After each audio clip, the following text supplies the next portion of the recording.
At the behest of the president of Haiti, the United Nations has passed a resolution to send U.S.-backed forces to the Caribbean nation. President Ariel Henry would have you believe that there's a bunch of gang violence and murdering going on, and that's why he requested the help of the United Nations. But I'm here to tell you, it's a little bit more complicated than that. See, what Mr. Henry fails to disclose is that even though he's the president, he wasn't actually elected. He was appointed by the previous president, Moise, who was assassinated.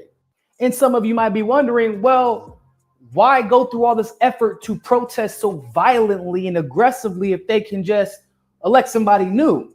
Yeah, except for 121 days after the assassination of the president, there were supposed to be elections.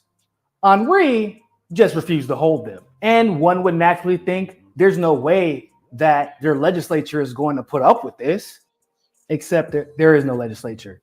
All of the seats are not filled. The Senate, the House, there's nobody there. In fact, Haiti has not had an election since 2016.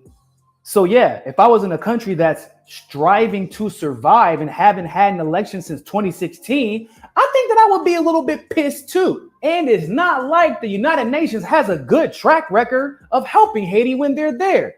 The only thing the UN managed to do was bring more guns to Haiti than had ever been there before. But hey, the US wants you to know that even though they'll be providing financial support, they're not going to send any military troops. But I think they might have meant they're not going to send any more troops, because according to this US Air Force Special Operations Commander, they've had special forces in Haiti for almost 45 days. So the reality is, this is not a peacekeeping mission. Henry is a dictator, and the United Nations, and especially the United States, has never met a dictator that they don't like. And the United Nations and the United States are sending troops to crush dissent and suppress democracy. That is what this United Nations resolution is about. If some of us are right on Bosnia, that this ethnic cleansing has the potential to rear its ugly head in Ukraine and in Belarus and in the former Soviet Union, where they have major arsenals of nuclear weapons, where they have long histories of national wars, where ethnicity dominates, that is a phenomenal potential consequence of the United States. If Haiti, a god-awful thing to say, if Haiti just quietly sunk into the Caribbean or rose up 300 feet, it wouldn't matter a whole lot. If some of us are right. So check this out, fam. The United States is warning about a global disinformation campaign waged by China that may undermine peace and stability. The country that sanctions 1/3 of the world's population, destroyed the Middle East, and provoking war with the nuclear power is accusing China of undermining peace and stability. All the United States does is project. The United States accused China of spreading disinformation while they spread claims of the Uyghur genocide without any evidence. The United States in this report is furious because China invited journalists from all over the world to inspect the so-called Uyghur genocide, and all the reporters come back and said the United States claim of genocide is unfounded. Even more damning to the United States claims is their own State Department lawyers couldn't find any evidence regarding the genocide of Uyghur Muslims in China.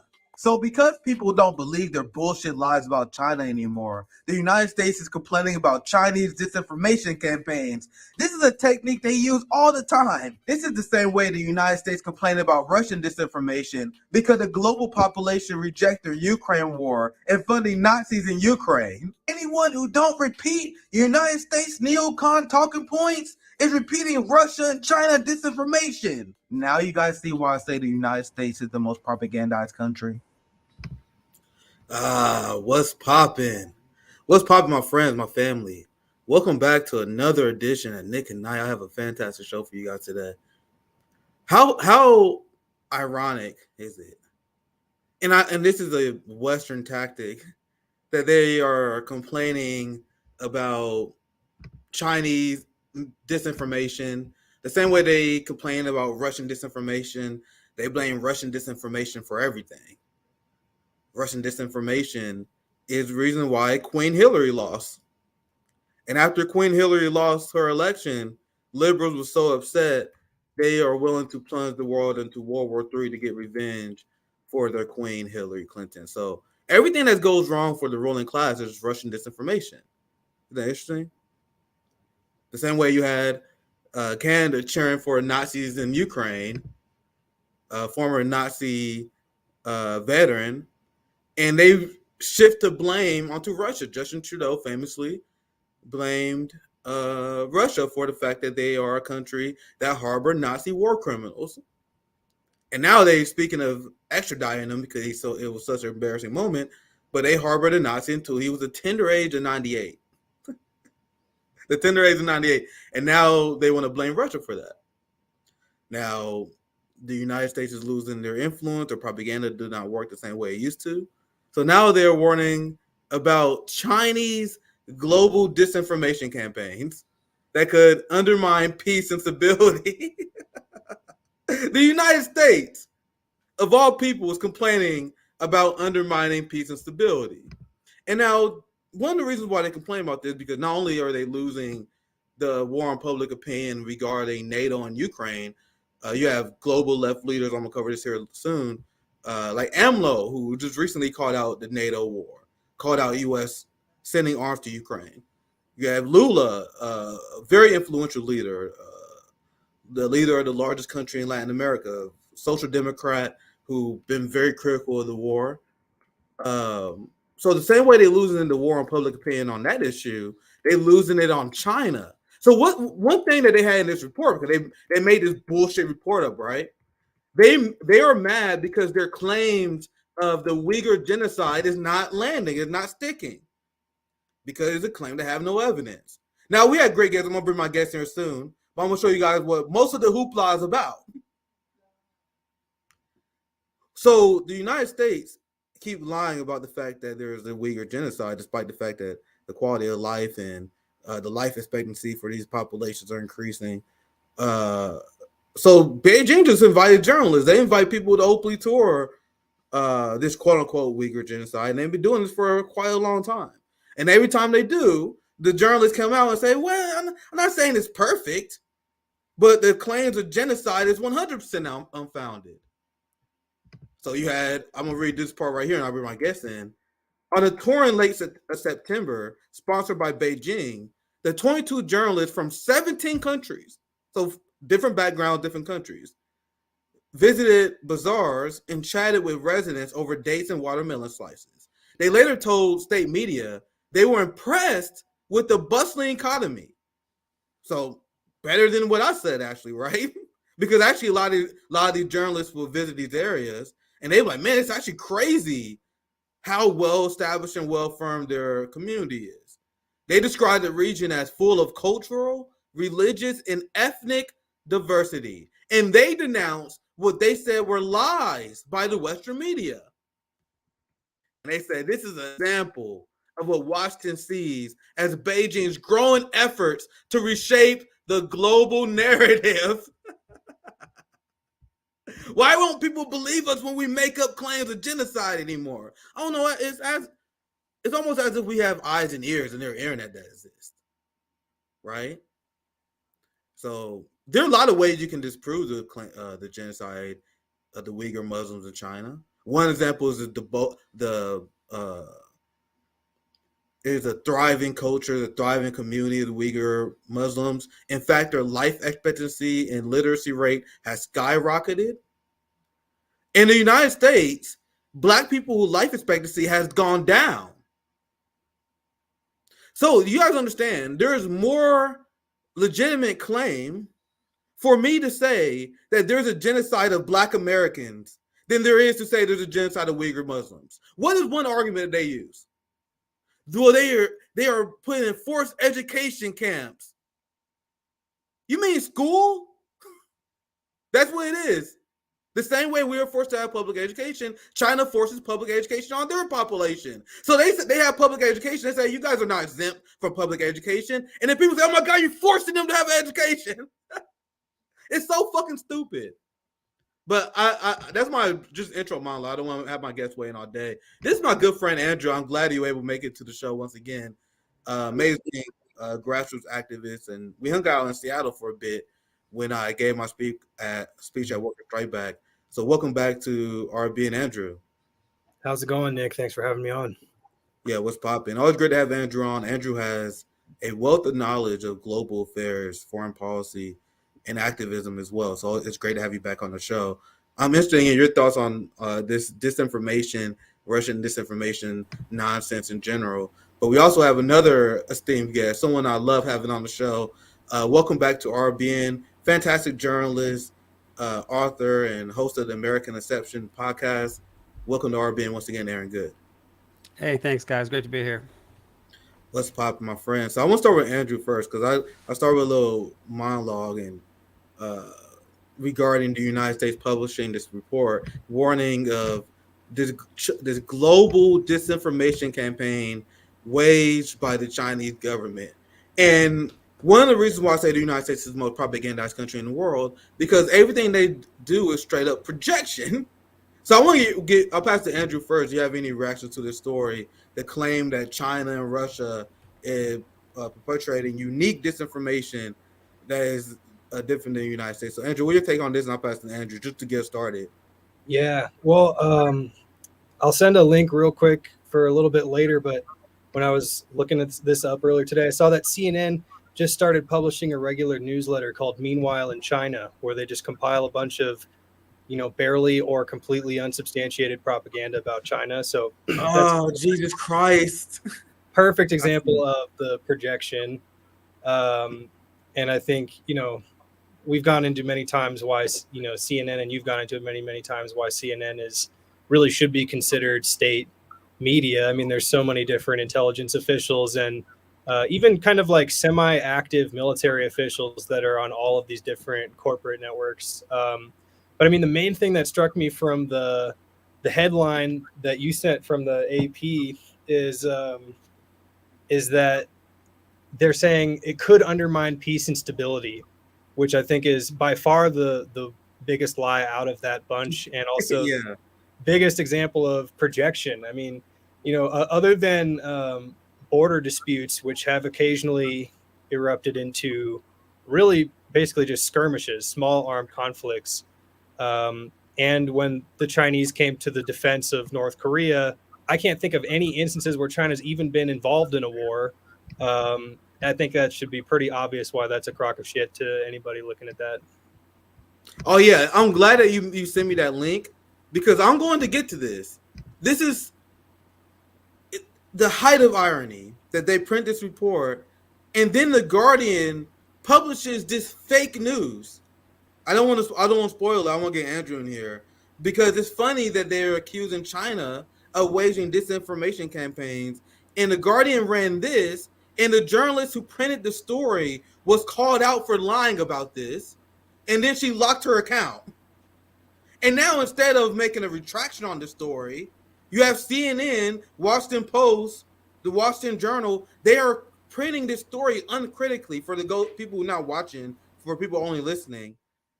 This is the story that's spreading today. China censored this photo of two athletes. Was it for a perceived Tiananmen massacre reference? Once again, the Tiananmen massacre, another disinformation campaign by the West, ironically enough.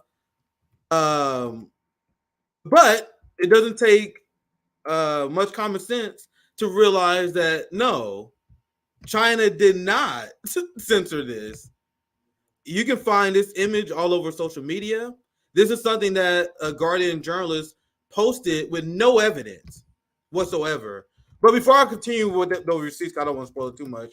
Aaron, I want to get you in. What's your thoughts on this blatant propaganda by claiming that Russia and China perpetuates in unique disinformation? What's your thoughts on that?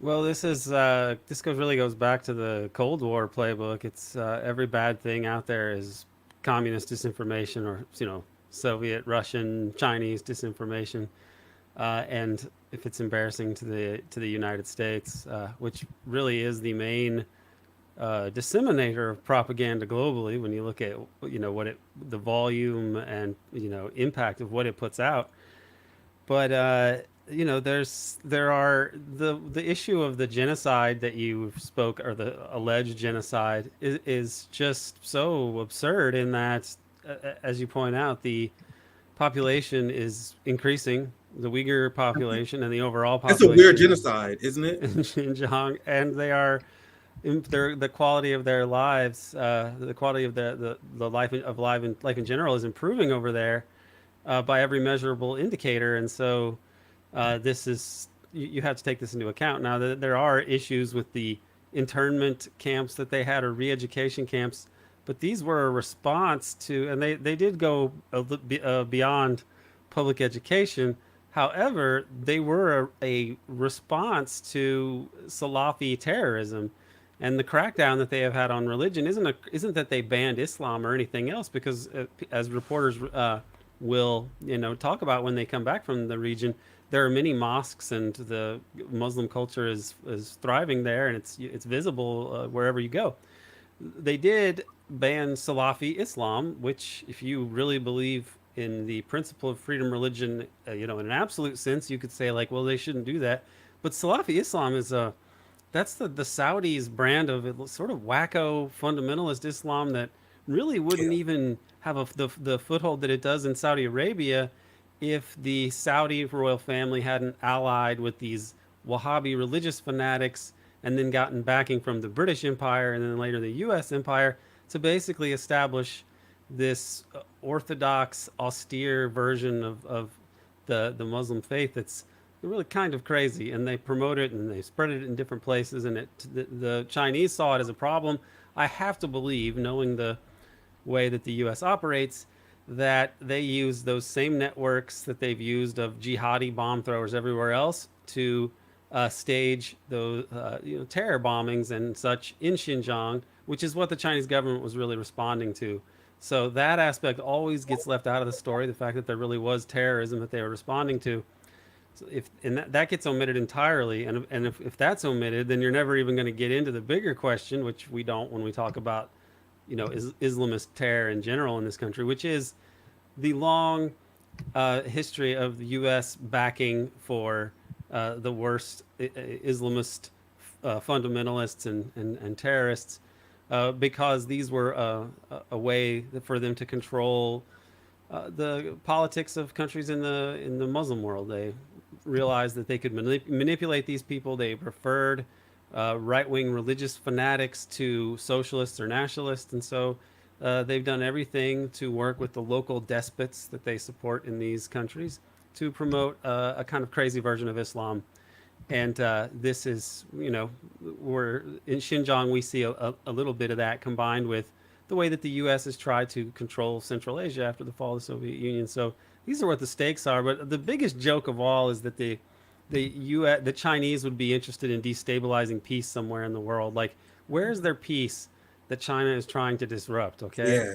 like, and where and how many wars, on the other hand, can you point to that the U.S. hand is pretty obvious to see? So, to the extent that one side is promoting war and conflict, and the other side is promoting peace, it's the Chinese that are more interested in, like, peace and commercial relationships and normal diplomacy. Yeah, It's it the was. U.S. that wants to use warfare and destabilization and covert operations to maintain its control over its global empire, which is crumbling as we speak. And this is why the U.S. seems to be more and more kind of sad and pathetic and brazenly dishonest as it tries to cling to its control of global hegemony, which I think it's basically already lost.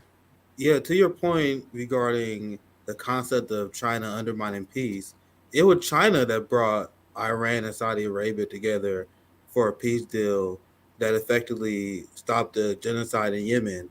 It was China that proposed the Chinese peace proposal, that was sponsored by many countries like Lula and Brazil, obviously Russia as well, that essentially called for respecting territorial sovereignty. As the United States export weapons and fill the black market with death machines, China is building forgiving debt.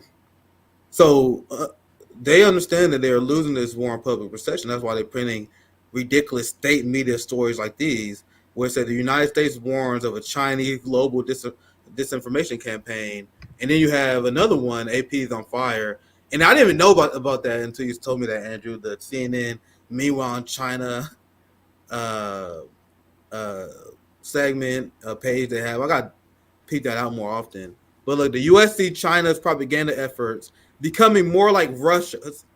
Now, if you believe that propaganda is unique to Russia, like the way that neocons and them are putting out there, you are a gigantic rube. Now, let's go back to the story that CNN and MSNBC is running completely uncritically. This is CNN publishing it. Now, the story at face value doesn't make sense here. So China censored this photo because there's a reference to the Tiananmen massacre, which is once again a U.S. propaganda story. Look at this hug here. And they said because the image captures 6 and 4 that some people could see as a reference of the date of the massacre. So they would censor that because of that? That doesn't make sense at face value. Because of 2 random numbers, 2 athletes hugging. So it was so bad that you have the Guardian author that published a story on Twitter, also the Guardian Twitter account posted the story, and they was community noted by Twitter. She was ratioed, called out by anyone who knows anything about foreign policy and geopolitics. So she locked her account down, and she was fact-checked. This is what it said in the community notes. This image was not censored on Chinese internet. It could be easily found on platforms such as Douyin, Weibo, Baidu, and Suho. So you guys see how anti-Chinese xenophobia is so bad in this country? Established, deeply serious journalists, because I'm not a serious journalist, right? That's how Washington would view me. I'm an serious journalist. But she's a serious Guardian journalist, serious CNN news outlet that is publishing this story uncritically with no evidence. But Americans believe it because they are conditioned to believe anything bad said about an Asian country. So how many people are going to read this story because they're not on Twitter? How many people are going to read the CNN headline, the Washington Post headline I've seen about this? Well, go ahead, Google the stories everywhere. How many of those people are going to see this story without seeing the fact check and understanding that this story is completely made up? Meanwhile, they want to talk about Chinese disinformation. There is one more story. I need to move on for a second time, but I'd also just add, Nick, that this is at the same time that the U.S. is ramping up censorship more than at any point in its history. I think, unless maybe you'd think of like maybe World War I compares to it, but they didn't have internet, and so it really couldn't be as oppressive a censorship apparatus, even though it came down really hard on certain individuals. Like, this is the ironic thing, is that they're doing this at the same time that the U.S. is basically saying, like, censorship is fine and we need it to protect the people. Like, they're trying to also have their propaganda cake and eat it too. Isn't it?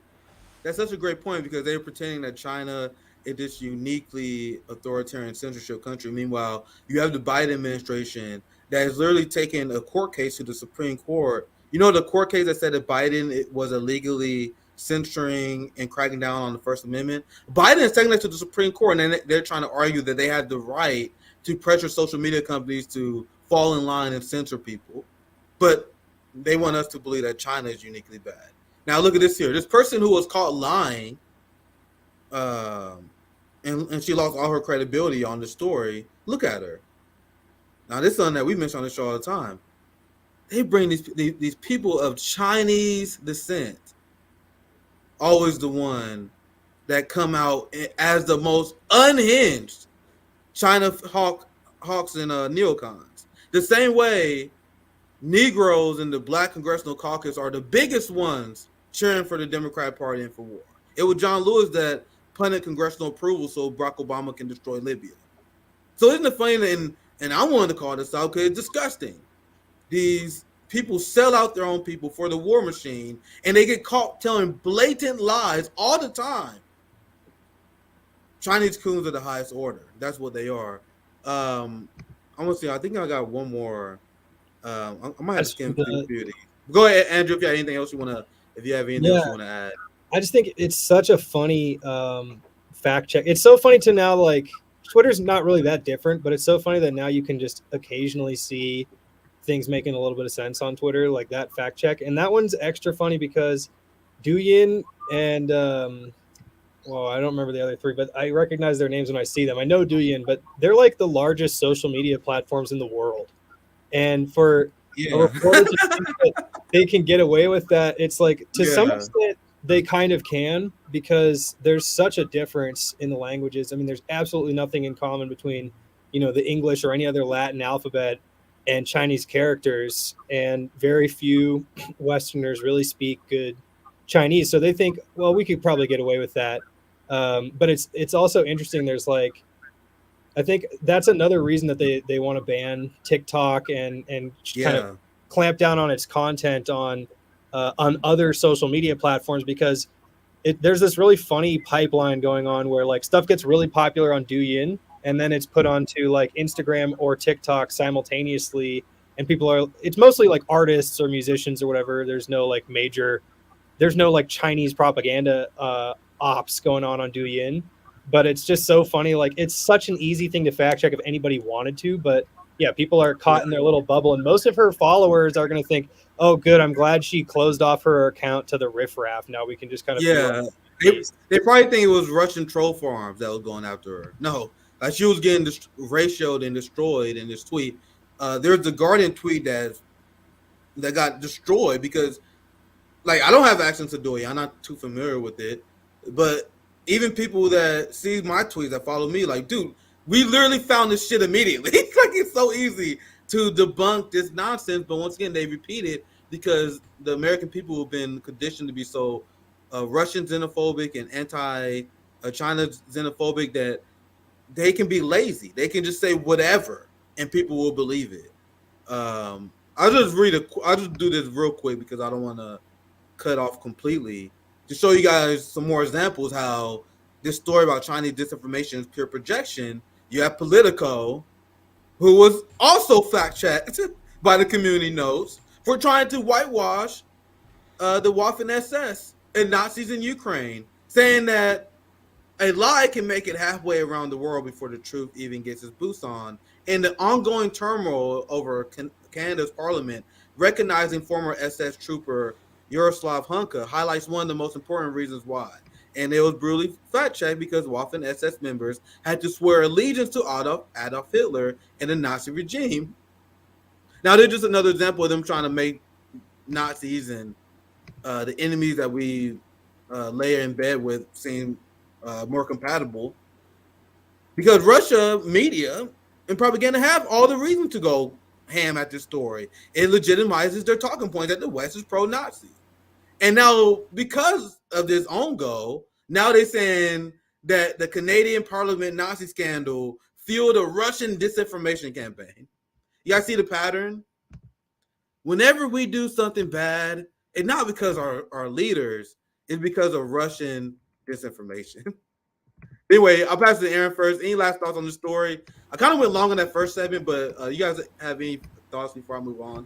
What can you say about the Nazi thing? I mean, the guy was, part of the SS or whatever, and then they're trying to say, don't make this about politics, which it was about politics in the first place. Why are they even talking to the guy? I don't. The Ukraine thing is the most bizarre spectacle at this point because they have no chance. The only thing the U.S. could do would be to do something really, really stupid and suddenly aggressively escalate the U.S. presence there to the point that it actually threatened Russia, which would probably like elicit a nuclear response, and then we're all dead. This is very easy for me to. I just explained it right there. Basically, the contours of it. It's the dumbest thing I've ever seen from the U.S. government, and that's saying a lot. This is so wild. The counteroffensive was more like, I mean, it's really sad because of these poor guys who are, didn't do anything to deserve this. The bulk of these people that are getting killed, but it's like the counteroffensive was like the mosquitoes counteroffensive against the bug zapper. Man, it's like there's no this is the most pointless waste of human life, and then Joe Biden is just carted up there, and if he doesn't fall down, he makes some asinine statement that nobody believes.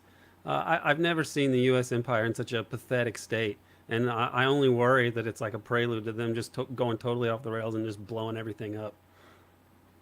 Andrew, any last thoughts before we move on? Yeah, I mean, when a really solid historian who's done serious work says this is the dumbest thing the U.S. has ever done, I think that's a pretty hefty statement. And yeah, I would just say one other thing, like Colonel McGregor was briefly, I think he was briefly in Trump's administration. One of the few. I mean, he's definitely kind of hawkish in some regards, just as like he participated in the war in Yugoslavia, for instance, and still. He's not a leftist, Well, let's say. yeah, let's say that he still defends aerial bombing of Yugoslavia, but at the same time, um, he's commented a number of times that the U.S. kind of still doesn't really get it in one particular sense, which is that they think that putting their troops there in this scenario would be a deterrent. They're still riding Biden's early career and the Kissinger years as their kind of default mode of thinking, where they think that would really be a deterrent. And what McGregor has been saying a number of times, which I think is an interesting point, is that the Russians would probably love to do some damage to an American force that wanted to stick its fingers deeper into this business in Ukraine. I mean, they've already been kind of showing off a lot of the American mercenaries, and they claimed the other day that that they've taken out, and they've also claimed the other day that there was an all German crew running a Leopard tank, a completely German crew that was not there as mercenaries, but the Russians are claiming that they were officially there from the German Bundeswehr. So we're already in extremely dangerous territory, and Russia has been pretty clear. They're not going to just put kid gloves on because the U.S. and a Polish force and maybe some Lithuanians go into Western Ukraine and call themselves peacekeepers. I mean, that is clearly not going to be a deterrent. And I agree with Aaron. It's extremely dangerous. I think it could easily, it would easily result in a bigger war, if not a nuclear exchange within a couple of months. Yeah, well said. One of the reasons why I included multiple intro videos, including my good friend, my brother Nico House, explaining the Haiti situation. Fortunately, I don't know if I had a lot of time covering that today. I may cover that sometime next week. We have Jimmy coming on Friday, but that's something that I at least want to show the Nico video on because he does a great job explaining that. So Nico that's and I another. are working together in starting soon. Actually, we're doing a podcast together. I cannot wait. That's gonna be base itself because Nico guys, he's back live streaming on YouTube regularly. It's great to see that man back because before there was RBN fan, there was Nico House.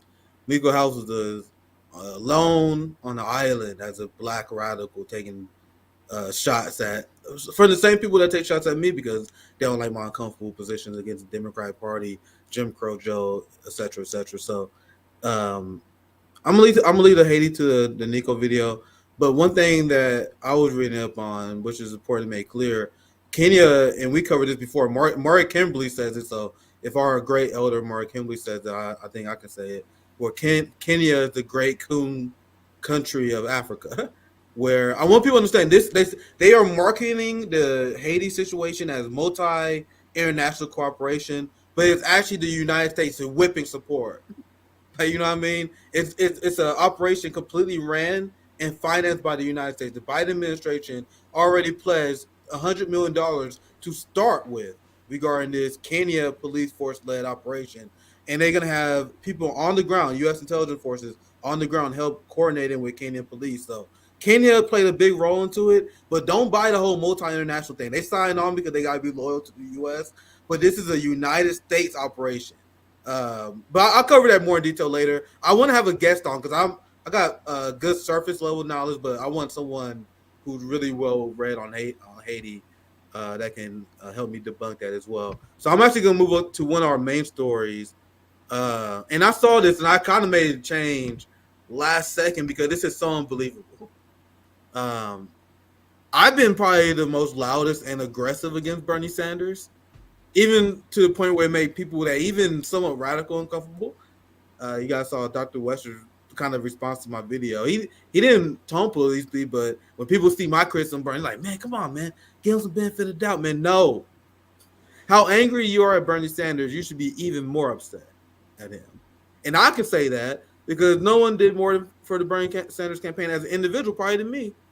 Quit my job, knocked on thousands of doors in multiple states, gave up my labor, seeing people volunteer their labor, volunteer their money, only for this warmongering psychopath to weaponize the police state on their own supporters.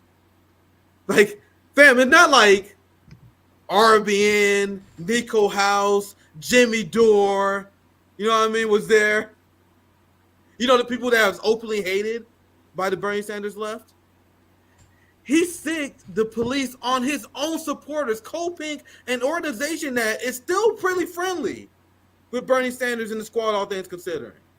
It's through this good relationship, because Cole Pink is serious anti-war activist. It's because of this relationship where they wanted to hold him accountable. You want to know the reaction of Bernie Sanders? Sicking the police on them. So I found a few clips there, and I threw the statement together last segment because I saw this like an hour before the show, and I'm like, this is the main story. This is unbelievable. I have little to no respect for Bernie at this point, but it's even shocking to me to see how far he has fallen. So I'll play a few of these, and I'll get your response here. Actually, no, let me go to the Cole Pink tweet first. So this is tweeted by Cole Pink. Breaking. Several arrests happening.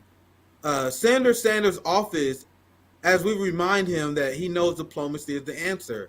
We need to pursue peace in Ukraine. So these people are protesting and holding Bernie accountable for his neocon votes in Ukraine. So let's watch this video, and then I'll get your guys' thoughts, and then we play some more. Why are you getting arrested, Jody? Why? It says that Bernie is for diplomacy.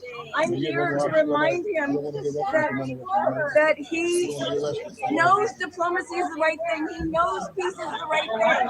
We're here to tell him we need peace. He needs to call on Biden to go to the negotiating table. Don't tell us that Putin won't, because the United States isn't. Do it. Do it. Let them fail. You're failing right now. Let them fail. People are dying. This happened, I was here 21 years ago, and they didn't listen. And 6 million people are dead because of the war in Iraq. We have to listen. War kills, weapons kill. We have to stop this war. People are dying, and the people in the United States are paying for it. Does the people in the United States want a war? No, the people in the United States do not want a war, and they're paying for it. Not only are they paying for it with their tax dollars, but they're paying for it in the shredding of this literal fabric of society. When we think that weapons are the way, what happens? Then the only way that you can have a discussion, the only way that you can work on differences is with weapons and guns. That's not how it happens. Nothing is solved with weapons and guns. Nothing. Why does this even have to be said? The NATO left and the Bernie Sanders left is so unhinged, they are now repeating the war is peace line.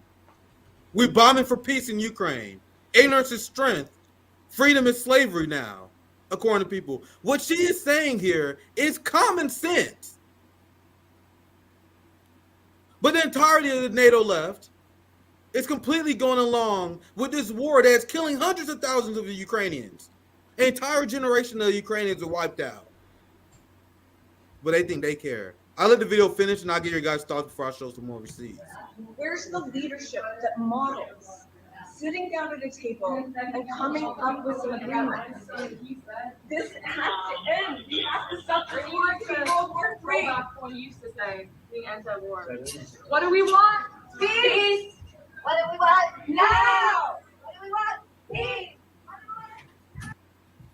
So Sabby Sabs, our RBN sister, was there at the event covering the Cole Pink protest. So they did an action where they went to Bernie office, and Bernie Sanders arrested his supporters, people who supported him. Not just protesters, but supporters, because they called him out for his vote. They pulled his own quote, which I'll read because I actually haven't read it now. So let me see what it says. So Bernie's quote said, "We must work hard to achieve a realistic and mutually agreeable resolution, one that is acceptable to Ukraine, Russia, and the United States and our European allies. So let's sit down, let's negotiate, and let's come up with a diplomatic situation." He said that in October. That's a year ago, literally a year ago, maybe like give or take a few days. A year ago, I didn't know Bernie even said that. I didn't, to be honest. They didn't even know he said that. His votes is completely counter to that, obviously. Just show he's a bullshit. But I'll start with Aaron first this time. What's your general thoughts on this? And Bernie sicking the police state after war activists. Like, it's unbelievable. I mean, it confirms, I think, what any of Bernie's critics would have said, especially Michael Parenti. Michael Parenti broke with him many years ago over the issue of Yugoslavia. And the more that you look at Yugoslavia, the more it becomes clear that it was orchestrated by the U.S. They inflamed ethnic divisions, and they supported separatist candidates in order to break up Yugoslavia because since the Cold War had ended, they didn't feel they needed to tolerate a big socialist neutral country anymore like Yugoslavia. They'd rather just break it up into small bits. And so that's what they did. And then when the carnage unfolded, the U.S. said, oh, look at this, all of this barbarism. We need to come in and intervene. And Bernie backed that. And there was more than enough information at the time that people should have known. I didn't at the time because my political education hadn't really progressed that far. In fact, my mom worked for a congressman who was one of the people who was responsible for moving the U.S. toward intervention, which I didn't really get an appreciation of until I was older, and the guy had already died. It was a strange thing. His name was Frank McCloskey. But Bernie, I mean, his politics, when you look at it, he wasn't very far to the left. Both RFK and Cornel West are way, way more on the anti-imperialist left in their positions than Bernie is. But I have criticism of RFK Jr. and you heard there's it plenty before. of there's plenty of them. But my there's point is Bernie that, people. Sorry, I want to let you continue. I apologize, Aaron, but there are Bernie people that think that RFK is to the right of Bernie. I got criticism of RFK. They think he's to the right of Biden. They think he's to the right of Biden. Bernie's to the right of RFK. This is the discourse. Sorry, go ahead, Aaron. So Bernie wasn't very far to the left on the empire, and the empire is the main thing. All the other politics in the U.S. that are so messed up, and they do impact people's lives in a real way. But the core problem for the U.S. that makes us not really a democracy is that this country got taken over by an imperial-minded oligarchy that used the U.S. position over the rest of the world at the end of World War II to go for global empire, and they have tried to control as much of the global political economy as possible, and they tried to recreate colonial domination with sort of neo-colonial system, and that has been the story of the last 80 years or so. This is and Bernie is not the person to speak to this. The biggest problem we face is the empire, and Bernie was never the person to confront that. His campaign now seems like just a sort of embarrassing sort of DSA meeting gone wrong or something at this point, and the empire is still there. It's staring us all in the face, and it's the thing that we have to figure out a way to overcome. And not just us, but the rest of the world. The rest of the world needs to somehow find a way to end this imperial regime in the United States and redirect U.S. politics and U.S. history in a constructive way where we're not just trying to screw as much of the world as hard as we can for as long as we can. This has gotten us to this terrible point with American society suffering from this, and the rest of the world suffering under U.S. domination to varying degrees. It's got to stop. And Bernie was never the person to do that. He was far too cowardly, and he cared far too much about remaining part of the establishment to ever really threaten them in any way. Look, this is the most disgusting part of it, because I actually didn't see this, so I want to read this right now. Breaking: 50 activists, Vermont constituents, and former Bernie supporters. So I didn't know I knew they were Bernie supporters, but they literally hit constituents. Nigga, this is Joe Manchin level evil, fam. Arresting his own constituents for calling for peace. Because so people like AOC would say, "Oh, you're not in my district. You're not in my district. Yeah, I'm a sellout, but you're not in my district." He literally arrested his own constituents. He is so far gone. And former Bernie supporters are taking over Bernie's office to demand stop sending money to Ukraine. And you guys saw he was arrested. I'll just play one of the videos, and Andrew, I know you want to get in here. I'll just play one more. There are a few of these videos you guys saw I was playing them on mute. So I will play this video, the one. Actually, I'll play this one. I'll play this video, and I'll bring you in, Andrew. We just play one more. To end the war in Ukraine, end U.S. funding for the war, no funding for war, funding for health care. Jimmy Lee from Burlington, Vermont. He's a constituent of Bernie Sanders getting arrested. Right here.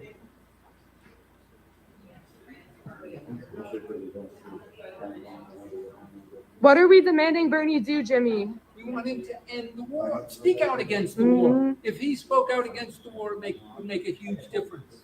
It would make a huge difference. He's lined up for using and abusing Ukrainians.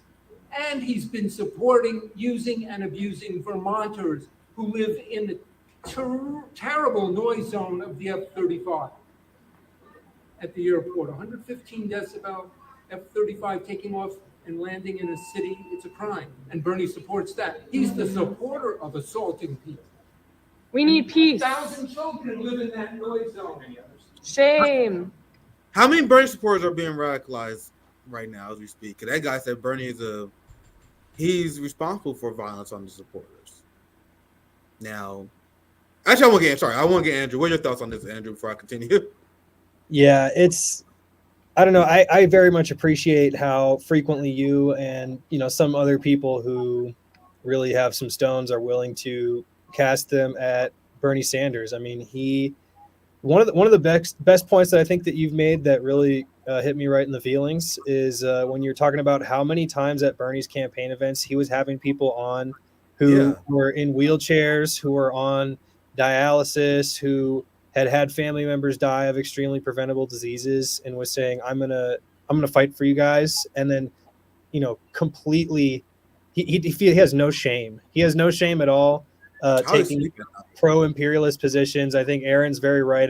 I wish that I had known more about Bernie's support for the war in Yugoslavia, and I think it should have made, if I had had a little bit more political education at the time, I think it would have made a bigger difference to me that he even supported the war in Afghanistan. If you know anything about the war in Afghanistan, there were, the possibility of the Taliban even collaborating with the U.S. to hand over bin Laden, but it's very clear that that's not really what they wanted. They wanted an enormous war zone on top of $30 trillion worth of raw materials right on the western borders of China. And then I'll send one more thing real quick. Since we started talking a little bit about Uyghurs, this is Bernie Sanders' statement to the Council on Foreign Relations, along with all of the other Democratic candidates in 2019 or 2020. So, thanks to Aaron, I know who the Council on Foreign Relations are and have been for a very long time. And for Bernie to feel like he even needed to say this to anybody, much less, an extreme right-wing faction of oligarchs who run U.S. policy, he's saying China is engaged in a program of mass internment and cultural genocide against the Uyghur people. Again, like, I have yet to see any really compelling evidence of this. What I could see in the worst possible way I could interpret what I've seen is that China went a little bit overboard with a very much needed counterterrorism program in their western regions. Again, like, you have Afghanistan touching Xinjiang, and you have Pakistan right there, and there's parts of Pakistan and certainly that more remote areas of Afghanistan where the U.S. has been operating extreme right-wing death squad paramilitary groups since Jimmy Carter was in office. So Bernie supported that in 2019. He's supporting that in 2019. It's not that Bernie's not going to learn. Biden's not going to learn. These people are extremely old. And if you really think that Bernie is just making like honest mistakes and not that he didn't care about all those people he promised things to that really needed them twice in a row,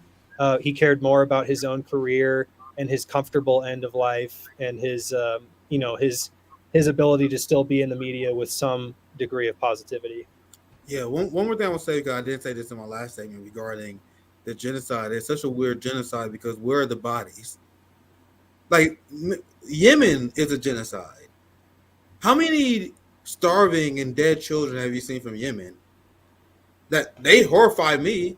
One of the things that turned me anti-imperialist. Go ahead, Google Yemen children genocide. You'll see 1,000 pictures of skeleton children who were starved by the U.S. regime. You see children that's suffering through disease because of chemical attacks at the Saudi regime.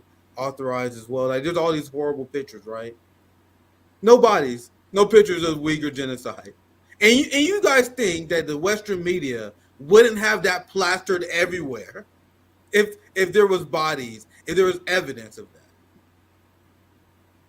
Just saying. But anyway, I want to show you guys this to wrap up the Bernie statement because this is beyond shameful, right? Where you have Marjorie Taylor Greene outflanking Bernie Sanders on this issue. So Bernie Sanders, the quote-unquote leftist, had protesters arrested for challenging war. Marjorie Taylor Greene, the right-winger, met with these people, chat with them, and did photo ops with them. Let's be honest, we know this is a photo op. Marjorie Taylor Greene knows exactly what the fuck she's doing. We know what she's doing here. This is a fantastic political move. But what does it say that Marjorie Taylor Greene can do this, but Bernie Sanders is not? Right? How do you allow this to happen? Like the same way that how you allow Marjorie Taylor Greene to call you out, AOC, for being complicit with the climate crisis in funding Ukraine. So I'll read Marjorie Taylor Greene's tweet. I want to give you guys a reaction because this is extremely damning. And we are smart people. We're critical thinkers here. You guys know this is not me coming out as a supporter of Marjorie Taylor Greene. You guys know I don't like her. You guys, I don't think she's that genuine. But what does it say that she's doing this, but Bernie Sanders getting these people arrested? This is what her tweet said. The war in Ukraine must end. Today I met brave Code Pink activists who protested for peace in Bernie Sanders' office. He had 11 of them arrested.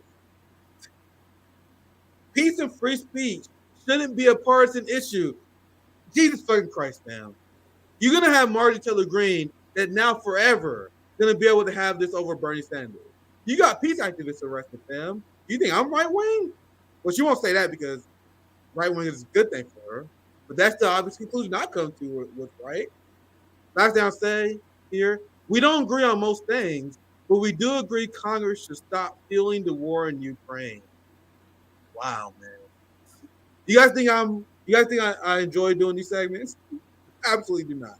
I told you guys yesterday, I'd rather be doing a segment about AOC ousting Pelosi as speaker instead of doing an anti-AOC segment. But unfortunately, because the politics we live in is so fucked up, we gotta say, look how you got crazy motherfuckers like Marjorie Taylor Greene doing the right thing while Bernie Sanders arrested. So any last thoughts on this statement, and then we'll cover the RFK segment real quick. So any last thoughts? I'll start with Andrew this time, then Aaron. I feel like this goes into the RFK segment, but I'm very much opposed to almost ever in any way supporting any more political candidates who decided on their own to run. If there's no type of party apparatus or even like some other type, it could even be as simple as like a sort of a voters league or something like that, where people are sort of like independent voters and have, you know, decided for a large Venn diagram overlap of policy that they want to support somebody, because otherwise there's no accountability whatsoever. I mean, these people, you see, Code Pink is like the most potentially Bernie friendly kind of, you know, actually left group out there at this point. They don't really you know, they definitely have criticized him for similar things as you, but they are not like, their criticisms are not like loud and angry and biting. Like they're the easiest people for Bernie to try. They still consider Bernie a friend, and that's like their message. Their message is like, yeah, he's still a friend, but we criticize him. Go ahead. Yeah, but I mean, this is really telling of who exactly Code Pink are, and the fact that Bernie is not willing to look them in the eyes, and in fact is going to go ahead and have the Capitol Police escort a bunch of, you know, kind of at this point old timers from Burlington, Vermont, out of his office. I mean, it really shows how little he gives a fuck about ordinary people. He clearly fears the people more than he fears fascists and authoritarianism. You know that he knows he's wrong on the Ukraine issue. It's the reason why the NATO left been avoiding this. And I said this consistently for months on the show. Bernie Sanders, AOC, and the squad was given strict instruction not to speak about the Ukraine war. Because if they did, their lack of knowledge will expose how fraudulent the war is. And also Bernie Sanders and AOC have to maintain their face. They had to be the protagonists of politics. They're the baby face, if you know wrestling terms, right? So they can't come out for war. So you shut the fuck up. You virtue signal over domestic policies that Democrats will never allow. And we allow the war go on. But you do not speak on this at all. And they follow that so strictly. They follow that order so strictly that Bernie Sanders arrests motherfuckers for bringing it up to him. Because if Bernie Sanders was a good faith actor that believes he's acting in good faith, wouldn't he engage activists? Wouldn't he be, hey, you guys are our supporters. So the reason why we support Russia, because we don't want Russia to invade Europe. We want to degrade the Russian military. You're gonna hear Bernie Sanders sound like Mike Pompeo. We want to degrade the Russian military. We don't want to send China signals that Taiwan is okay to invade. He's gonna sound exactly like a neocon. But he doesn't do that because he don't want to be exposed to that degree. So I think that's very telling. Like if Bernie Sanders truly believed he was right, he'd be doing a PR tour on this, explaining why he voted for NATO, explaining why he voted for what he does, but he doesn't because he knows he's wrong. So I want to get to the last topic because I got Aaron Good here as well, who's a very vocal RFK Jr. supporter, and I know you're pretty excited about this news because I will admit I'll admit when I'm wrong, right? And I know this story is slightly older, but I want to get Aaron's thoughts on this, and I want to have a conversation with Aaron because Aaron is pretty close to RFK. Me and JB, we both said I didn't think this motherfucker was going to go independent. I said he was. Now this should be Bernie Sanders. I'll admit I did not see this shit coming at all, at all. Like if people say, "Well, will you support RFK go independent?" Like, he ain't going independent. Get the fuck out of here. So I will admit I did not see this coming at all. The Democratic Party decided to rig the election again against RFK Jr. And RFK Jr. told the Democratic Party to fuck around and find out. The same thing Bernie Sanders did. So I have criticism of RFK, but I will give him credit where credit is due. This is a fantastic move because I want to see the two-party duopoly destroyed, right? So I'll pass to Aaron first. What's your general first thoughts on this? And then I'll get Andrew as well, so I can get you guys out here on time. Go ahead, Aaron.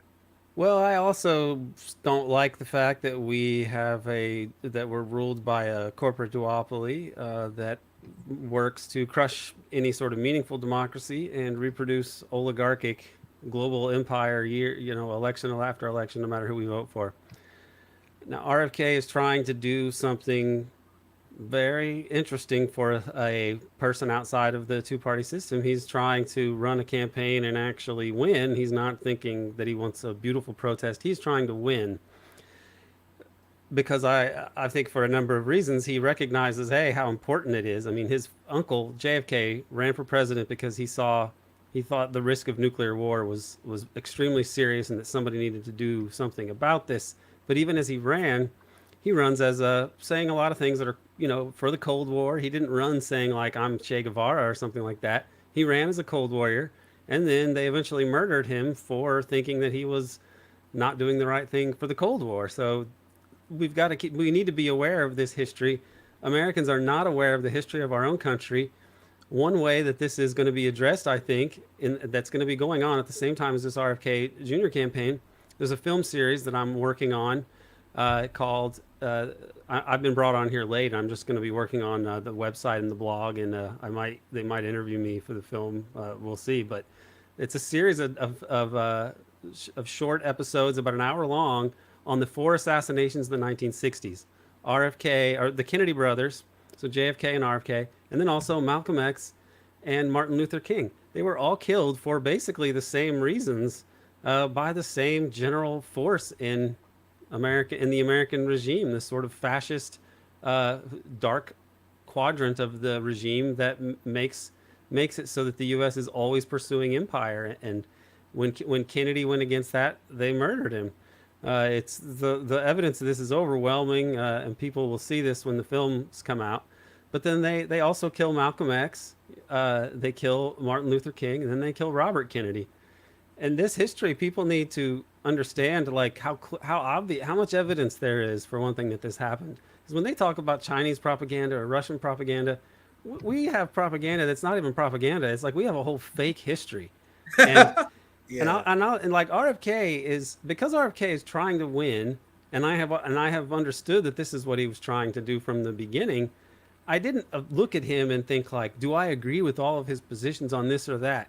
Because I'm aware of the fact that if I was somebody with my politics was going to run for president, they wouldn't have a chance in hell.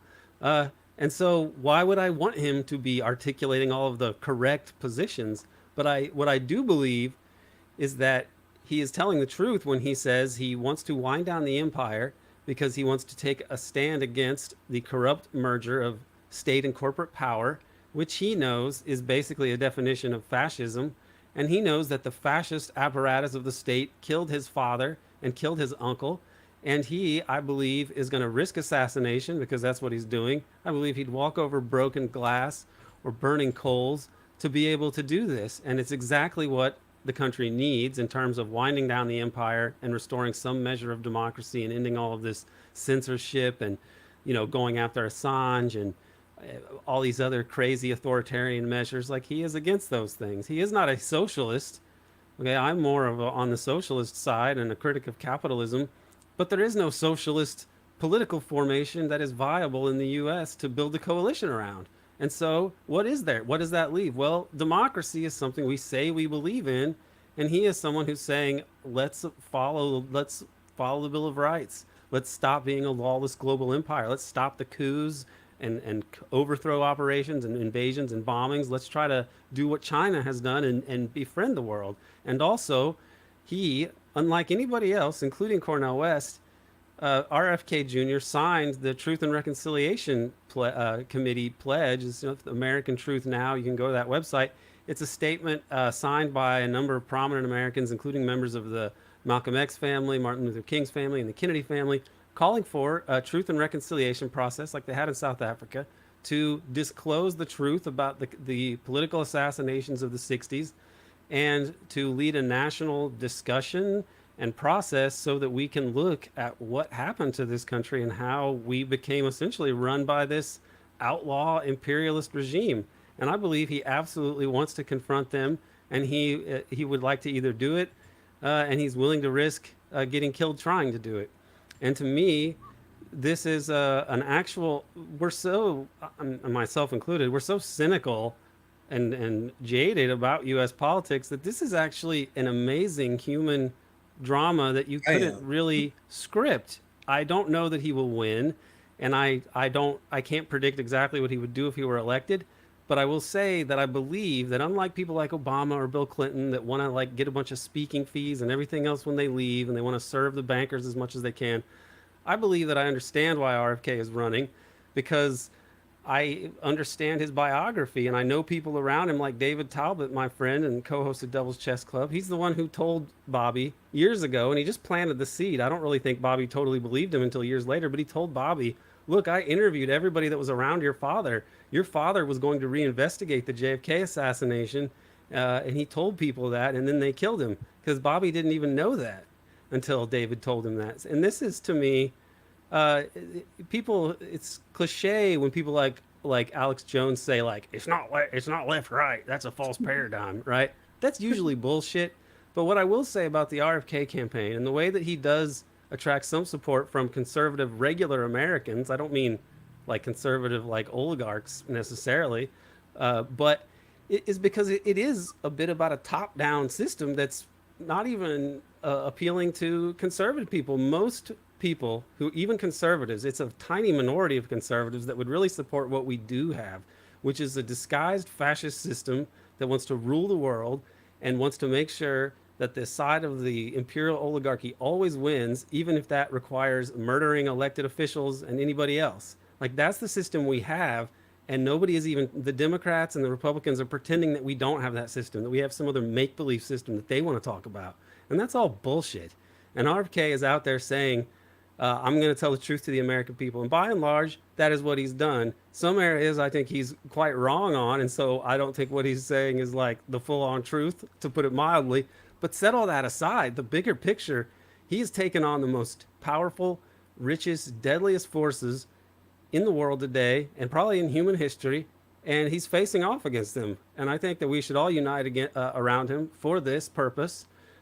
His position on on winding down nuclear confrontations with potentially nuclear confrontations with China and Russia, that reason alone would be enough to justify voting for him compared to these other two people that we're going to get, probably Trump and Gavin Newsom. But I mean, to me, I'm really happy that he's running. It's a very strange and unusual candidacy that I don't know how it could be recreated anytime soon. If he loses, then I think we are headed for a period of really bad imperial decline and or some sort of events that they may pull out of their ass to try to change things. Who knows what will happen as they try to hold on to power. But to me, Kennedy seems like the choice to defeat this thing, and I mean more the empire than the duopoly. The duopoly is a symptom of the empire.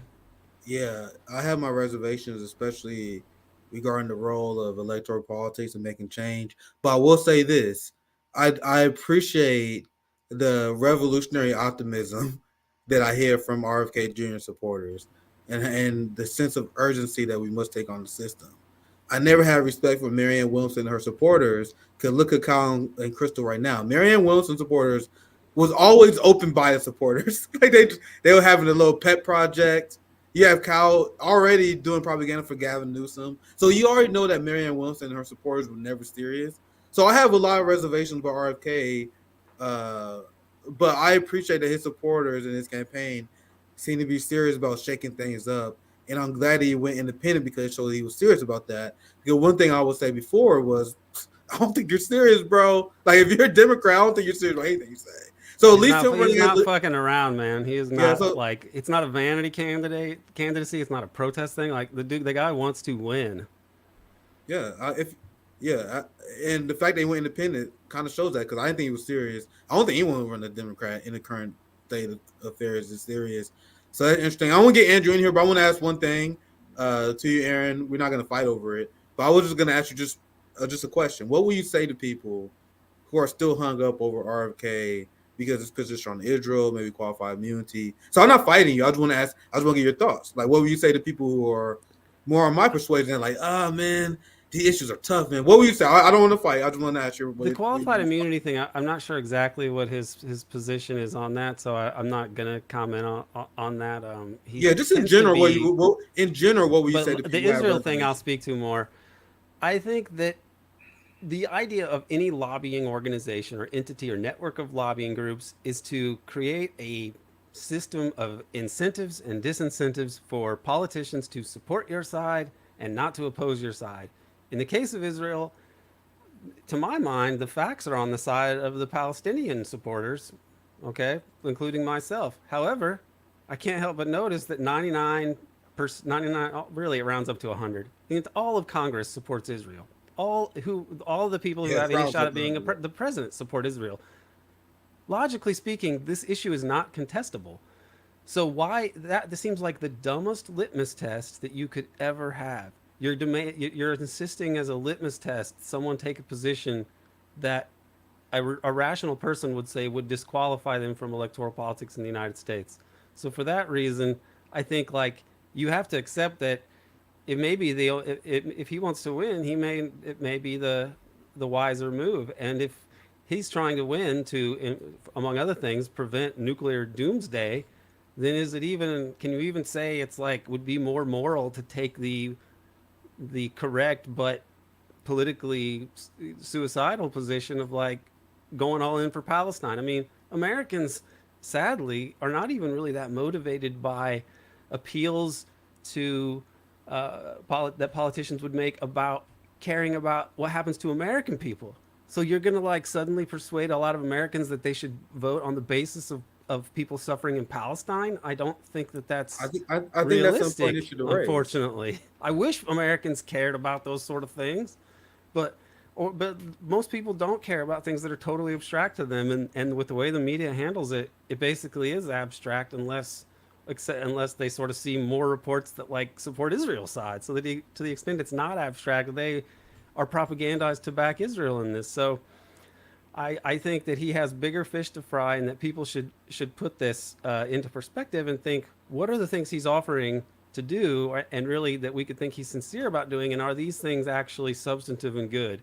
I would say the answer is obviously yes. Winding down the U.S. empire, which would be largely irreversible, and the presidency does have a lot of power over the military and the intelligence apparatus. They're usually afraid of them, but I don't think RFK is afraid because he knows he's seen the worst that they can do, and he's taken them on anyway. He's seen them shoot his father in the head and his uncle. They blew the back of his skull out so hard that it hit the people in the car behind them with enough force that they actually thought they got shot by bullets. And he's still trying to win the White House, even knowing that that's how the game is played. So I don't think people should fixate so much on the Israel issue because it's not contestable at this point anyway. Yeah, it's not I like hear- they have I a hear- plan on this to fix it. I hear your perspective. The only thing I must push back on, just because you say it's a stupid litmus test, I think it's an issue of judgment. Not only is being weak on genocide, but if you're weak on Israel, that shows there's a lack of judgment, and also that will affect his Iran policy. So that's the only thing. I'll give you last word. I don't want to make it back and forth, but I'll give you last word because that's the reason why I don't think that's the only thing that made me like, yeah, I gotta say something when you said that. When you said, I don't think it's hear you. I mean, because I think it says a lot about judgment. But I'll give you last word. I'll give you last word on this. But judgment on what? Judgment on what ground? Is it? He, in my opinion, it may be. I mean, his father, for most of his life, he believed his father was killed by a Palestinian. Now he later learned that wasn't true, but that's what he thought for most of his life. Maybe he never really. Maybe he had a resistance to even learning about what the hell was going on with the Palestinians. I don't really know, and I don't think it's that important to interrogate to try to guess on that issue. But is it so? His judgment or his pragmatism? You think it's too pragmatic to compromise on that particular issue? If you have other issues, these things are debatable. I think that when you look at AFRICOM and the way the U.S. and SOCOM and everything else, the way the U.S. divides up the entire globe into its own imperial dominion, and then you put that monstrous project, which kills about 9 million people a year, the structural violence of capitalism, and then you think about what that means year in and year out, and that's the system RFK is vocally criticizing and wanting to wind down, and then you compare that to that whole map carved up like a side of beef for the U.S. military to govern according to its own delusions, and then you compare that to on the map Gaza or Palestine, which are like Gaza and the West Bank. It's horrible what happens over there, but it's like it's a much smaller thing than the global behemoth that is the U.S. war machine and global capitalism overseen by the United States. It's a much smaller issue, and if he touched it, there's a lot of reason to believe that he could well surmise logically that taking a different position on that would not give him a chance to win, and so I'm not going to fixate on that in this issue, especially because none of the other candidates are going to change it anyway. So it's not even up for grabs to begin with. I want to pass it to Andrew. I don't want to fight the point too much, but I appreciate your perspective, Aaron. Andrew, any thoughts on RFK Jr.'s independent run? What your thoughts on it in general? Andrew, you can take that on. Yeah, I guess the way I think about it is mostly like in relation with like RFK Jr.'s campaign, especially now that he's announced an independent run, I think does make it a lot more serious of a chance, or at least for weakening the position of the Democratic and Republican parties. I don't know. I guess I would just say that with both Cornel West and with RFK Jr., I do see some issues that make me wonder about their judgment. And so at this point, I don't really support either. I'm going to wait and see. There's well over about a year and 3 months before the election. I'm going to make my decision based on how they use their campaign resources. That's what I'm. Yeah. So like I was. I don't mean to make this all about Cornel West. I will like actually give a more solid. It's all good. Yeah, RFK Jr. But I have very serious concerns about his appointment of Peter Dow, but I think for kind of different reasons than a lot of other people, or at least maybe the way that I have my hierarchy of reasons is a little different around. And that is that for Cornel West or for RFK Jr. to win, the reality is that they could hope at best to pull 20% of Democratic voters or Republican voters respectively away from those two parties. I mean, people with the lack of historical understanding, much less the ability to wade through propaganda and cut it apart in the media that they're consuming about current events. Most of the people that are independent voters are going to vote for Democrat or Republican, and certainly everybody registered as a Republican or Democrat. There's a very small number you could pull away.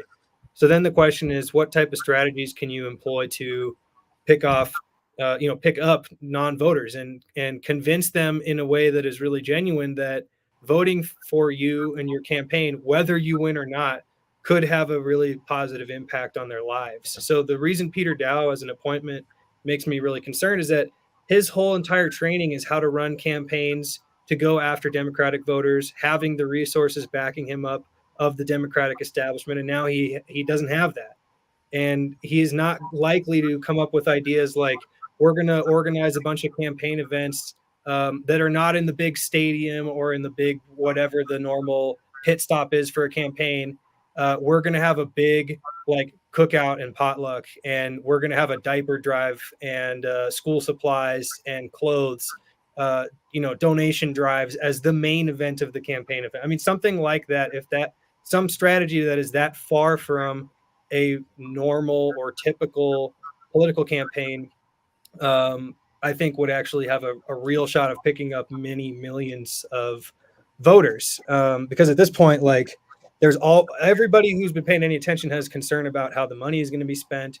But back to RFK Jr. Yeah, I mean issues like not just bad take, but like willingness to really double down on his completely evidence-free claims about Israel and Palestine, offer to have a debate with um, Max Blumenthal, and then completely ice that out and not have it happen. I mean, I don't think actually Israel Palestine is such a big issue for most people who are likely voters, much less people who a third party or an independent candidate need to pick up, which are non-voters. I don't think most people give a fuck, honestly. I mean, they might take a position, but they don't vote based off of Israel Palestine. The reason that the entire Congress is messaging and into symbiotic relationships with the Israel lobby and that entire apparatus is because of corruption. It's kind of, I would repeat what you said a second ago, Aaron. It's like it's a symptom of empire. It's not really a symptom of actual, really genuinely heartfelt public opinion. And so the other thing that gives me pause for RFK Jr. is his talk about the border recently. Clearly, there is a larger influx of migration, but also very clearly for somebody who is running to dismantle major appendages of American empire, they should understand that the reason that there is this influx is because of imperialism and colonialism, and that it can't really be addressed by what is RFK Jr.'s proposal, which is to quote unquote properly fund the Department of Homeland Security. I mean, their budget has increased. Neoliberalism. Yeah, I mean, it has increased on an exponential scale. And the last thing I'll say, though, is Aaron, I'll pass it to you after you're done. I'll pass it to you. Just last thing real quick on a positive note, though, is where I think that RFK Jr. does a lot better in messaging versus Cornel West, is this whole controversy that came up in the last couple of weeks about Cornel West rhetorically discussing Biden being much softer in his language than discussing Trump. And I think that not only would a non-voter or many independent voters need to think this campaign will actually benefit my life, and it's not going to just be a whatever, absolutely no difference between the parties, but also that I can tell that they're being honest. And one way you can tell that someone's being really genuine and honest is if they are willing to, without any gloves on, criticize Democrats as hard as Republicans. So that's what I would say is my overall take. Yeah, Aaron, I know you want to chime in, so I'll pass it to you, and then we're gonna wrap up here very soon. I appreciate you guys' time. So, Aaron, if you want to chime in, and then I got one more thing to show you now, and then we leave. Sure.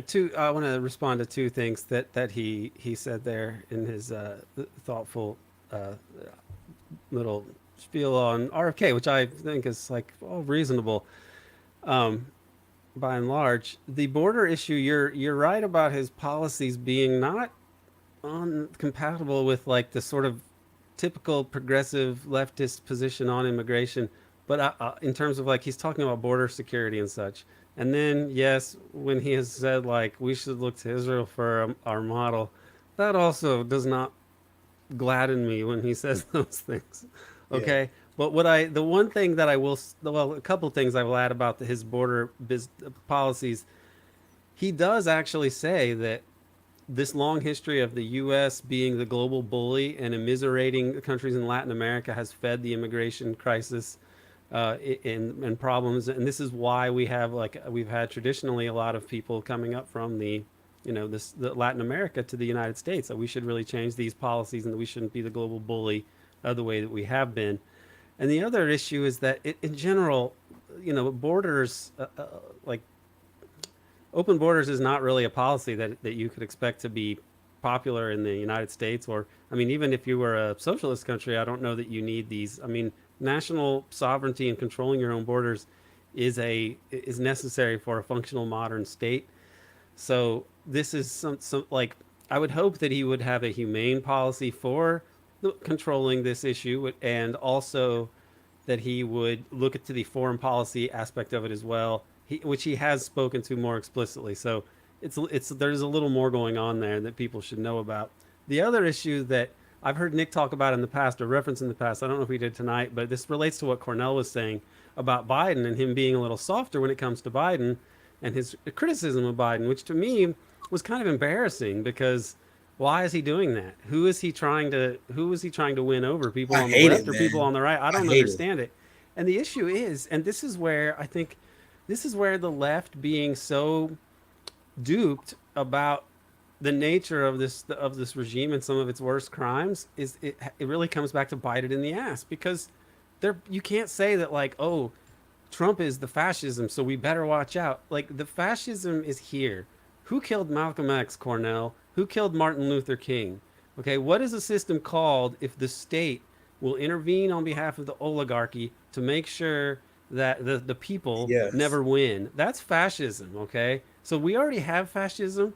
It was a Democratic president who was the president when JFK was killed, obviously, and when Malcolm X was killed, and when RFK was killed, and when MLK was killed.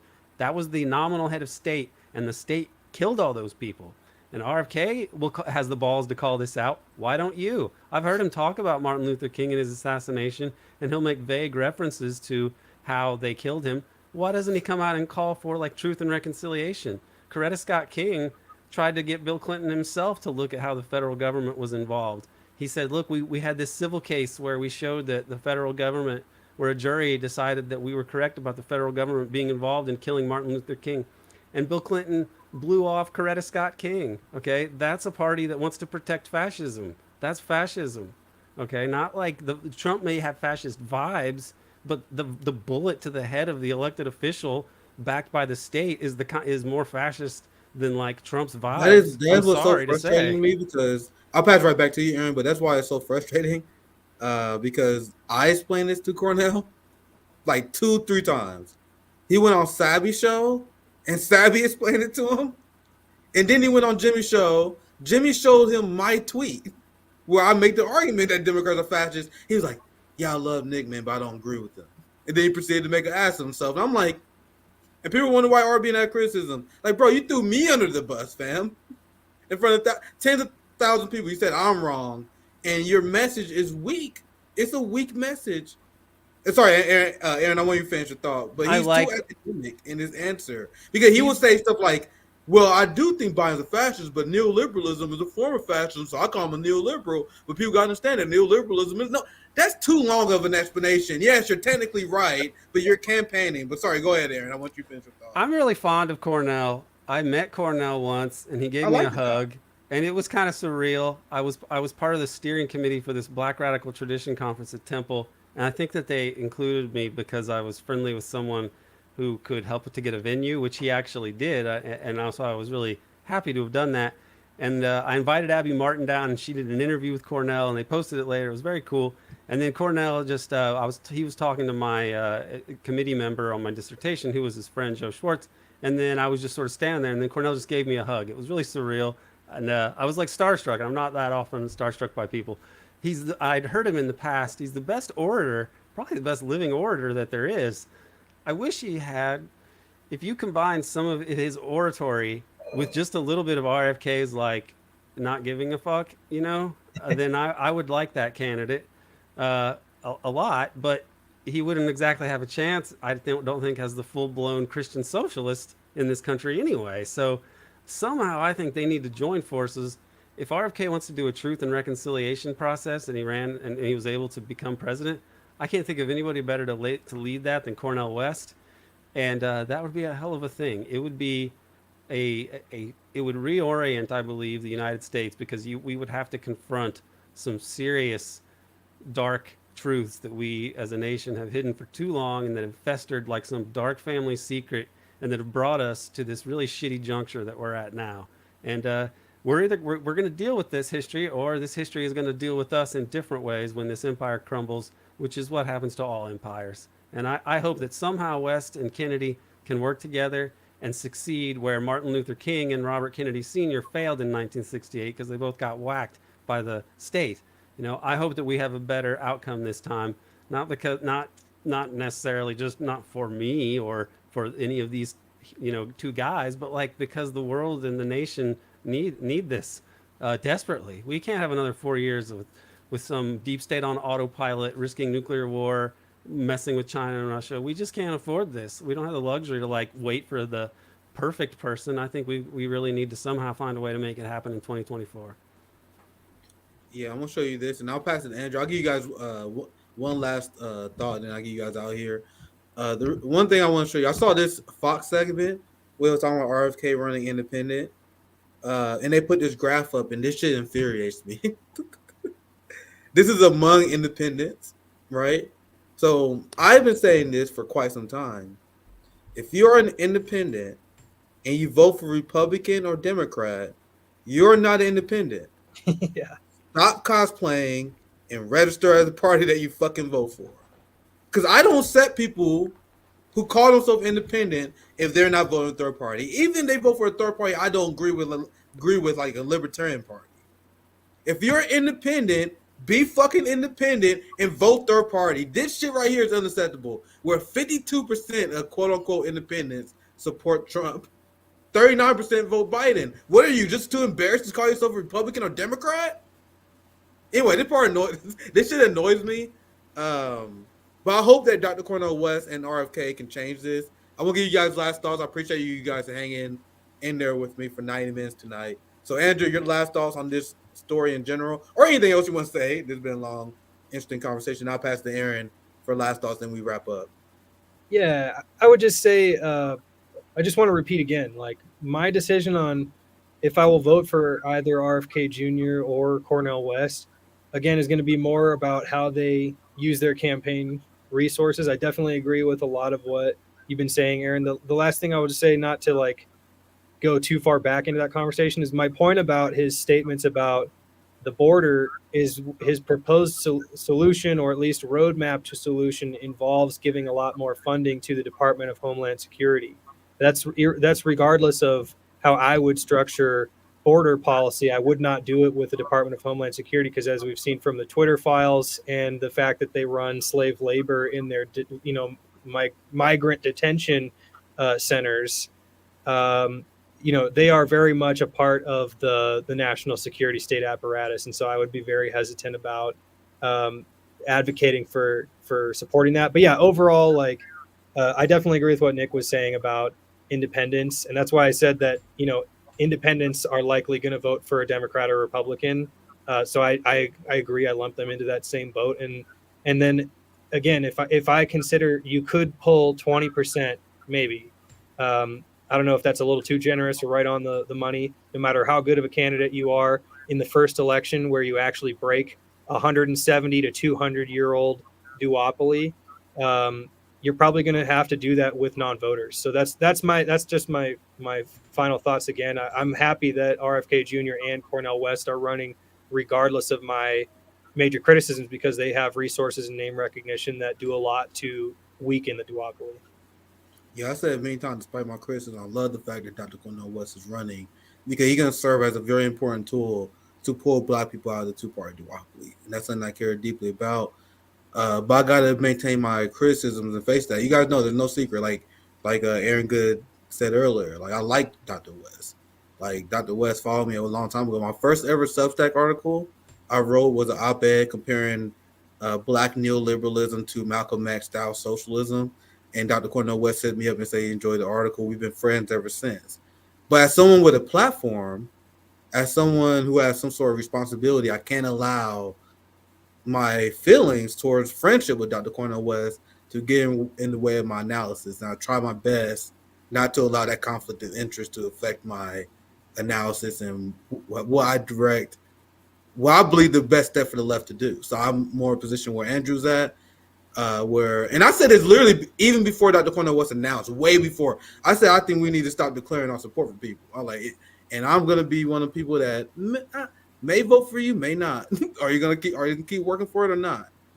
Am I gonna vote for Dr. Cornel West? Maybe, good chance. Probably not though. Are you going to win the vote? I think that should be the position of the working class, no matter what. That's just my opinion. Aaron, I give you last thoughts, then we got to get out here. Anything you want to plug, feel free to plug your podcast, books, or anything, and any general last thoughts, and then we got to get out of here. Yeah, I run the American Exception podcast on Patreon, which includes the Devil's Chess Club show with David Talbot and Bryce Green. We're on YouTube there as well. And I'm working on that Four Died Trying film, which is going to premiere on Apple TV and then other outlets as well on November 22nd, which is the 60th anniversary of the JFK assassination. And it goes deep into the stories of why they killed the Kennedy brothers, Martin Luther King, and Malcolm X. So people should watch that. If you know the stories already, they do a great job. It's a great production. They've interviewed a lot of amazing people. They worked on it for 7 years. It's kind of fateful that it comes out now. And people should check that out. I want to say that, Andrew, I also feel like the border issue is worrisome in a sense because, yeah, you're talking about the agencies that are going to deal with that are not agencies that we would think good things about as people who are politically on the left. So Homeland Security seems always like a strange German sort of fatherland thing. It's it's a weird thing that they created it in the first place after we had our own little Reichstag fire on 9/11. I heard an argument that it's not even constitutional, but I can't make that argument. But it's not even constitutional. I heard someone way smarter than me, that's a lawyer on the left, that make that argument. I need to read it so I can replicate that argument. It was very well done. Like, bro, a lot of these agencies not even constitutional. Like, our government's been off the road. But sorry, go ahead. Yeah, that doesn't matter because the U.S. Constitution has the supremacy clause, which says ratified treaties are the highest law in the land. The UN Charter is a ratified treaty, and it outlaws aggression. And U.S. leaders break that law all the time, so they break the Constitution. It doesn't really matter. This is a lawless regime, essentially. The other thing that I want to say about this election and comparing it, whatever we could say about American democracy, we know it's never really been a full-on categorical democracy, but there are democratic forces in the United States that have been brought to bear at certain points in history. In 1860, you had, after slavery was the most powerful political formation in the United States, finally in 1860, over the issue of not even slavery, but the expansion of slavery, you had a Republican Party and the rest of the establishment split. It's like a four-way race. And Abe Lincoln was able to win. And his coalition included abolitionists and racist free soilers and nativists and former Whig people, part of the old Whig Party, right? And the abolitionists, even though Abe Lincoln wasn't an abolitionist, and abolition of slavery was the correct position, obviously, we can say. The vast majority of Americans now even believe that. But the abolitionists still were like, well, we'll back an anti-abolitionist or someone who's not an abolitionist because it's tactical.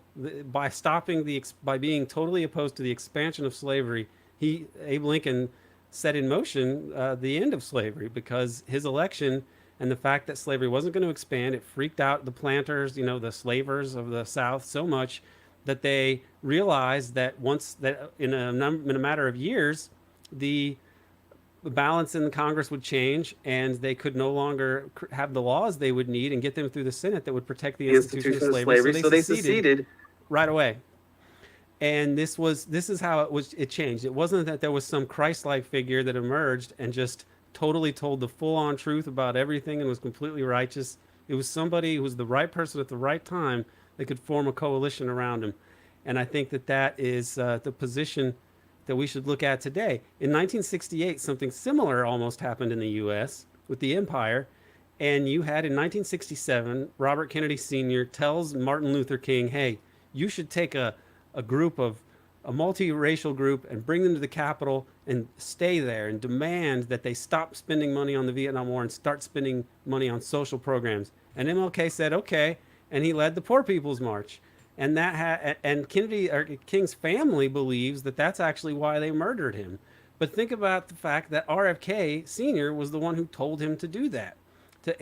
Additionally, they were also going to bring in the Black Panthers. Like, they were inviting them. This wasn't just another version of the like liberal 1963 March on Washington. This was like the Robert Kennedy, the more radical Martin Luther King, and the even more radical Black Panthers. And they were all going to say, end this war and start doing things to help poor people.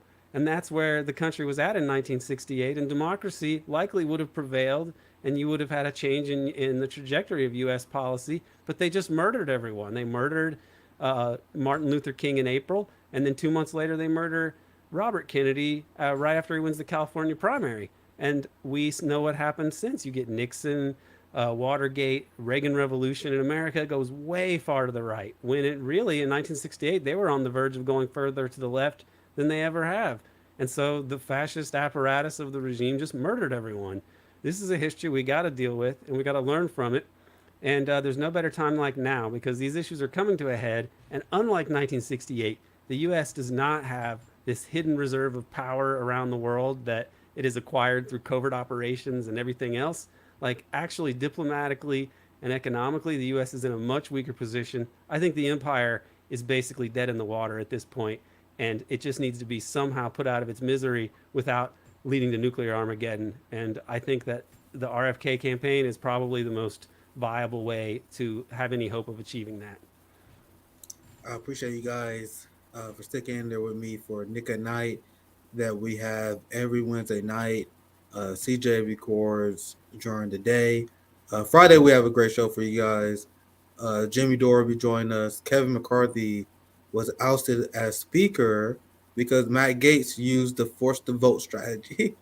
So it's going to be a very interesting conversation because force to vote, Jimmy, and everyone who advocated for force to vote was vindicated once again. It's not chaos that we remove Nancy Pelosi. It's chaos that 70,000 Americans die each year because we don't have health care. Can you imagine an alternate reality where AOC was saying that with millions of people watching, the same way that millions and millions and millions of people watching Matt Gaetz oust Kevin McCarthy for his dumbass reasons, right? But anyway, we covered now on Friday. I appreciate you guys for staying for chatting with me. Always fun to have both of you guys on. Certainly not the last you guys see. Andrew probably hit you up for next week. I'll probably gotta bring you back on here very soon. Andrew used to be on here all the time, but it's good to have you back on. So make sure you guys support the Patreon. Make sure you check if you still subscribe. Thank you guys for tuning in. Have a good one, y'all. Peace out.